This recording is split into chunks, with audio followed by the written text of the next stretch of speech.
family. Are y'all there? Give y'all a minute to come in. Such a beautiful day today. I felt frilly and pinkish this morning. Ugh, all this pollen stuff out here is just something else. We went for a walk, and I think I was a pollen magnet this morning. Oh, geez. That's what we should have our masks on for. This pollen count is... I almost said something. This pollen count is a hot mess in Atlanta, GA. Good morning, family. Good morning. Greetings. Peace, love, joy, and happiness to each and every one of y'all. I'm praying that everybody is out today doing something productive on today. And you're also, while you're out, you're being cautious and safe while we are still in the shelter in place. Here in Atlanta, in Georgia. We are all around the country as well. Praying that your families are coronavirus free, and those that have been affected, just continuing to keep your family lifted up in prayer.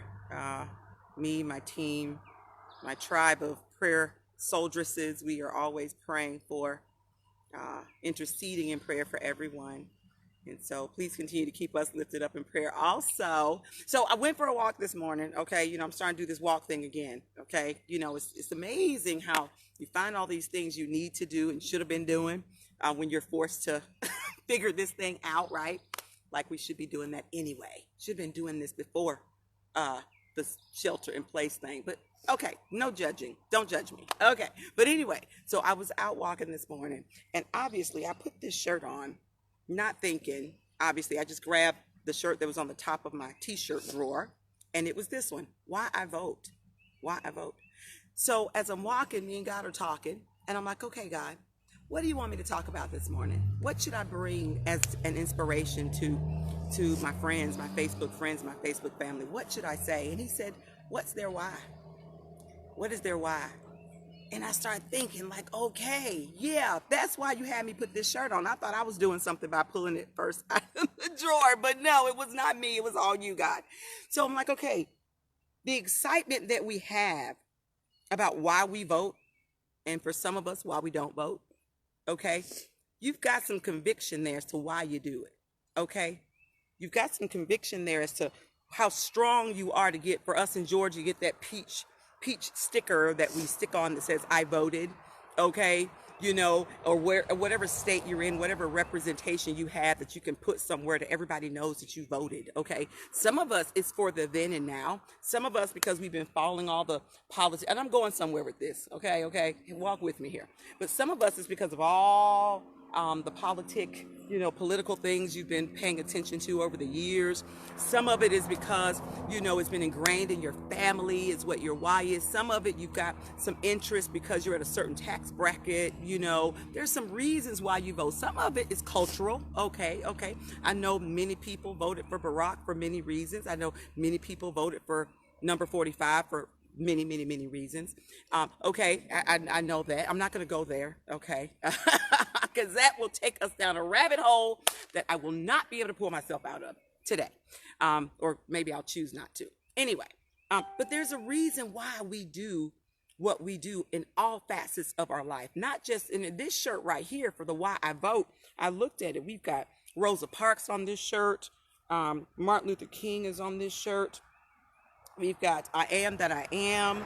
We have, and this shirt's been through the mill, y'all. You can see I got, bleach spots. I got all kinds, but you know what? I will never trash it, right? Because there's a reason. It's symbolic of something. It's symbolic of what your why is. And so as I inspire you this morning, I want to inspire you all to think about what is your why for anything that you do in your life. Anything. And I thought about it myself while I was walking and talking with God. Why do I do the things that I do? What pushes me? What is my why? There's power behind that, right? Because so many people over my life and over my careers, over ministry have said to me, girl, you need to slow down. You doing too much. If I could get $1 for every time I heard that, every time, I'd probably be a billionaire right about now, because I've heard it so much. Everybody's telling you to slow down, and you're not tired. You don't look tired. You're always excited. You're always loving individuals, you know, and you feel good. You got stamina. You feel good. Now, occasionally you get a little tired, okay? But for the most part, you're running and gunning and you're serving and you're loving what you do. Come on now. But you still have people say, thank you, brother. You still will have people to say, girl, you need to slow down. And I thought about that thing as I was talking to God about it this morning. No, I wasn't supposed to slow down because my why was so strong. I wasn't supposed to keep hitting the snooze button because my why was so strong, right?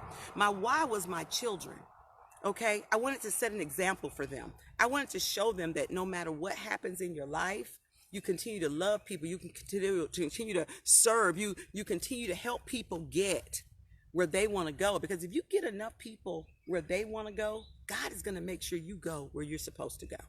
You get what you're supposed to get, right? Because he even says in his word that if you are faithful over a few things, he said, I'll make you ruler over many. So that's it. That was my why. My why is my children, leaving a legacy. That strong why that many of us have for voting, where we're going to make sure we in the poll lines, we're going to stand there forever because we're going to not let this person get in again.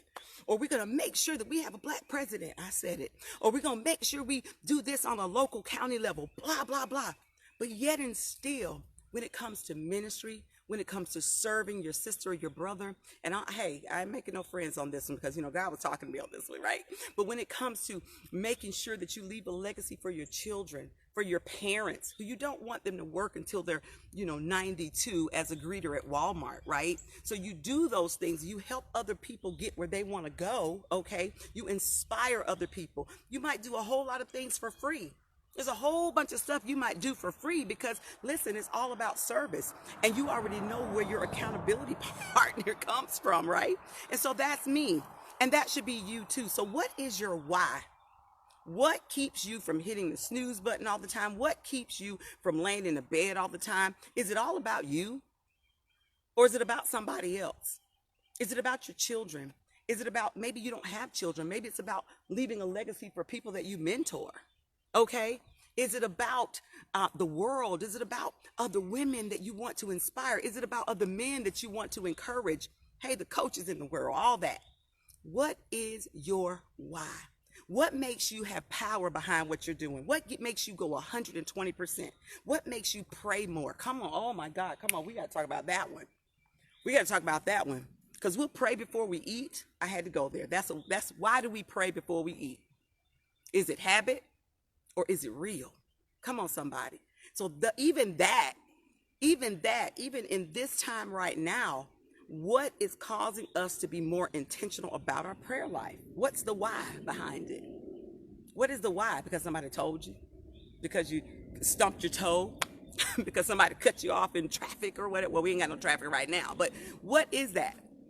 What is it? What is it that makes you do more better? What is your why?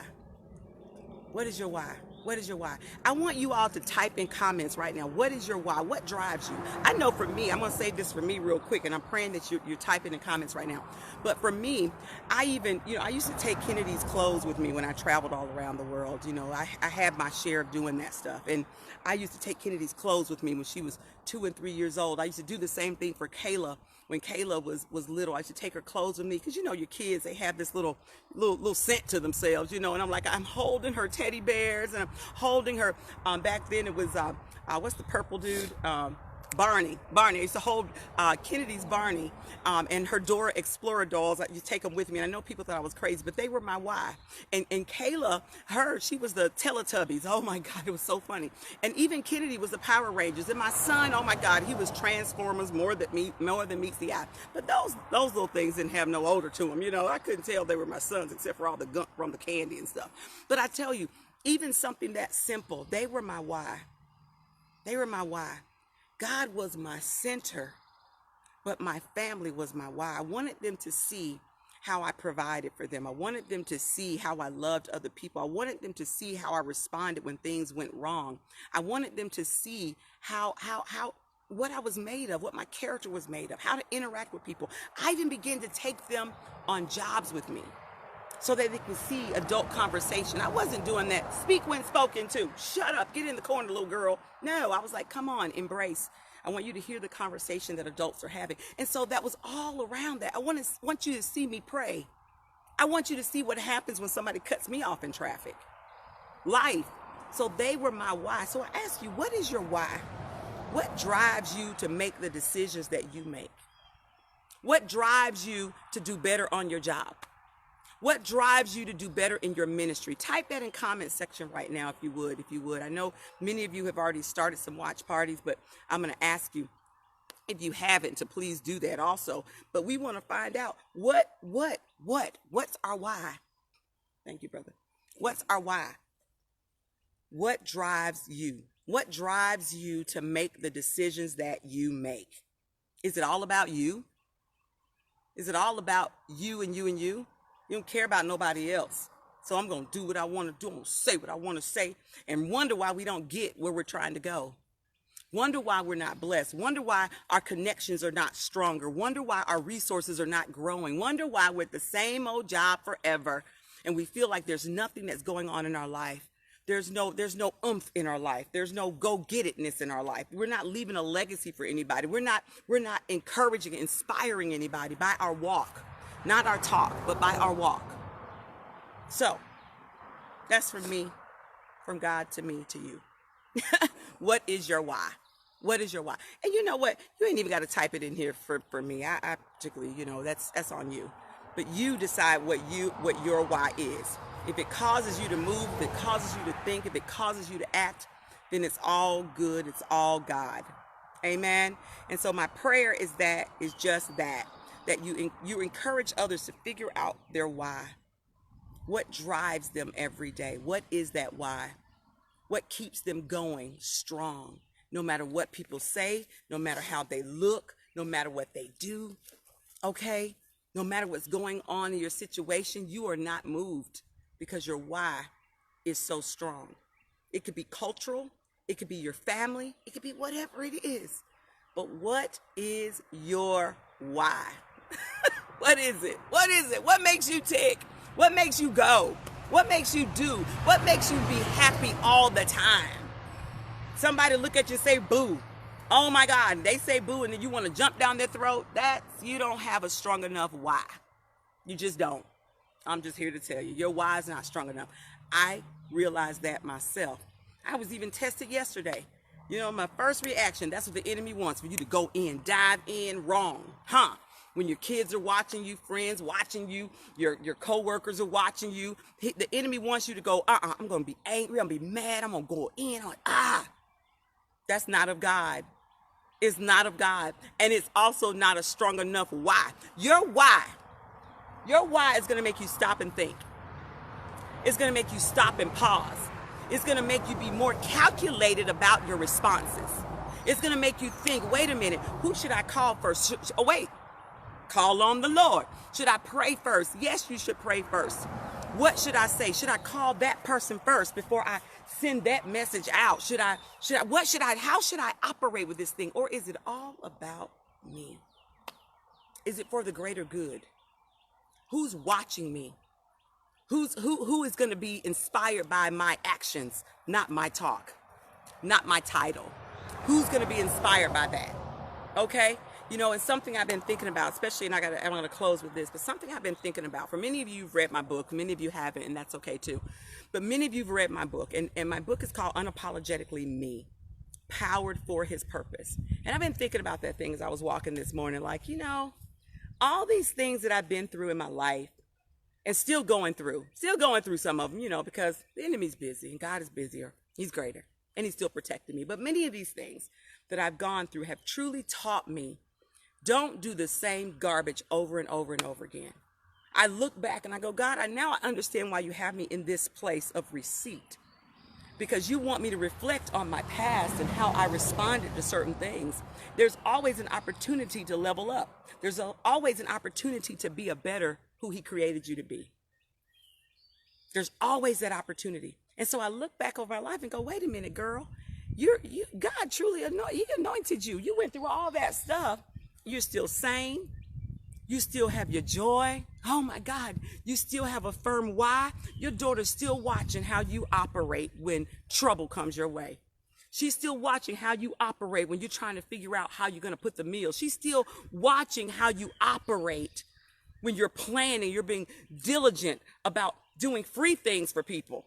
You're not asking for people to pay you. You're doing free things. You're out there making masks to take to people. You're out there serving. You're out there loving. You're out there giving your last. You don't even know where your next is coming from, but you're still doing it. You did that when you were making $389,000 a year. You did that when you were making 45. You did that when you were making 62. You did it every single time, Ma. She doesn't even have to tell me that, but she watches. All of them watch. They watch, treat people right. And so I was talking to God this morning. I was like, yeah, I get this thing now. My why had to be right. My why had to be solid. It had to be.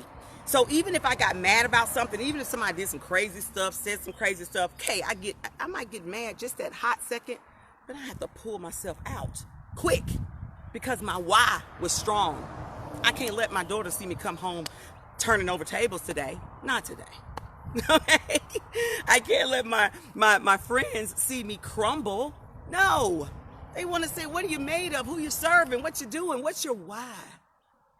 So I encourage you today, if your why is your parents, you want to see them retire early, and you want to make things right for them. If your why is to change the world, to inspire the world, to show the world what love is all about. If your why is to make sure, and that's what drives you, right? That's what drives you. If your why is your children, you want to leave a legacy for them. You want to leave a good example for them, okay? Then that is what is going to propel you to do your best and be your best no matter what comes your way. So it's so much bigger than this why vote thing. So much bigger than that. Because each and every one of you were designed with a specific purpose in mind. God knows what he fashioned you for. He knows why he wakes you up every single morning. We just got to get it. We got to figure that thing out. And then we got to run with it. Don't stop. Run with it. Keep going no matter what comes your way. You just keep on punching them with the word, and you know what your why is. You just keep on going. Keep on going. Because ain't nobody got time for all that crazy stuff. I love y'all. I'm about to finish this walk thing because, when my muscles start to move, I'm about to be 51 years old. And that's awesome, right? I ain't old. I'm just better. But I'm about to go on this walk, finish this walk thing, because now that I got my muscles going, I'm excited about that message. I'm going to continue meditating with God and talking with him and allowing him to speak to me, okay? Because I can talk him to death. I know. I just talk to him. Okay, and I know he's loving it, right? Because he is a jealous God. And so I know he's loving that I am abiding in him. I'm drawing nigh to him. So, call to action. Draw nigh to him. So he'll draw nigh to you. Listen, he's giving himself to everybody. He is not being stingy to nobody. And he's giving grace to everybody. Yeah. He's giving it, all right? So, go get you some. And figure out what your why is. Figure out what your why is today. Like, soon. And it will propel you, and it will help you govern the decisions that you make. All of your decisions. I promise you, your decisions will not be prideful. They will not be egotistical. They will not be of malice. They will not be of jealousy. They will not be of envy if you have the right why. Because then you'll make better decisions. You'll do better by people. You'll pray more for people. Your character will mean something. Not just your credit will mean something. Come on, somebody. Not just your status and your title. Oh, title. That's a new word. Your title. Your status and your title. It'll mean more. Okay? It's so much bigger than that. So much bigger than that. So much bigger than that. Love y'all. Love you long time. Shout out to the women of God. Shout out to the women of the Most High God, daughters, my sisters out there, the daughters of the Most High God. Shout out to each and every one of you. Guys, I love you as well. I pray right now that this convicts somebody to think. It's not the first time you've heard of it. Maybe it's the first time you've heard of it this way. I don't know. And quite frankly, I'm just being obedient. So take it for what it's worth. I love each and every one of y'all. I'm going to finish walking. I might have to go get a mask, though, because I feel it starting to come up in here. It's starting to... It's coming, and ain't nobody got time for that. Okay, yeah, because what'll end up happening is it's gonna try to mess with my ministry, and ain't nobody got time for that because my why is pretty big. All right, so Bye.